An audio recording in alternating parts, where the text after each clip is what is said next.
Good morning, Kentucky. Welcome back. 6:40 is your time. It's a very big brown truck, and you and your friends can make it move and at the same time make some dreams come true. Joining me this morning is Mark Buerger, Communications Director for Special Olympics Kentucky. Did you like that lead in, Mark? That was great. That's fantastic. He's talking about next Saturday, a week from this Saturday, the big brown truck pull happening here in Lexington. And you were here about a month ago. And tell people again just how big this truck. This is not your regular UPS delivery van. It's the full 18-wheel truck that they'll take stuff from city to city in. And we literally will strap a rope to the front of it, and teams of 15 people will take turns seeing how fast they can pull it 12 feet.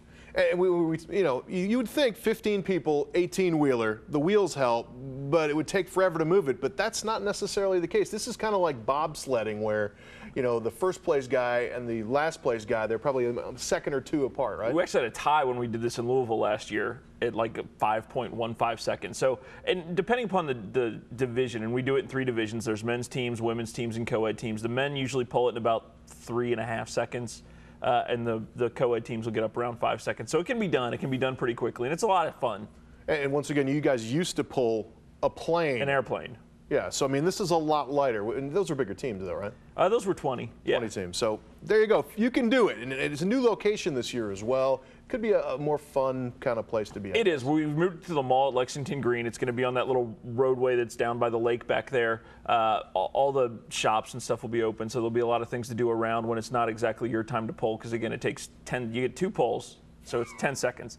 And after registration and things like that, everybody's down there ready to have a good time. And the fundraising part of this, tell people how that kind of works. Is it kind of like a walkathon or something else where people pledge for you to pull, or how does that work? It's exactly like walkathon. And again, it's teams of 15 people, and it can be any group. It can be coworkers, church groups are a part of this, different public organizations. And each person has to raise a minimum of $100 to participate, so $1,500 a team. There are online fundraising tools that make it really easy to raise that money. Send out 20 emails, you'll have your $100 in no time flat. So there's still plenty of time to get a team together. But again, the fundraising does work just like a walkathon. People pledge money for you to pull the plane, or the truck this time. I get confused still after all these years. The plane was impressive pulling that. Was it a 747? No, 727. 727. That is a big difference. You might need more than 20 people for the big one, the 47. Once again, if you want more information, there's 2 ways you can get it. You can go to our website, as it says here, WTVQ.com. Also go to SOKY.org. And what a great photo op for you and your friends to be pulling an 18-wheeler. Exactly, and even better, the teams that win the different divisions get their team pictures on billboards around town, so you can show off to everybody that you've been out to help Special Olympics. And again, all the money does go to Special Olympics Kentucky programs. And obviously know all about this, but you were recently in Nebraska for the National Games. Just real briefly, tell me what kind of experience this fundraising does, and what kind of experience those athletes get to be at National Games like they were last month. The National Games experience was incredible, because you just get into a situation where you've got 3,000 athletes, and it's our Special Olympics athletes get to spend that week around so many people that are sharing sort of their same challenges and same triumphs. And really what this does is we provide sports training and competition for children and adults with intellectual disabilities.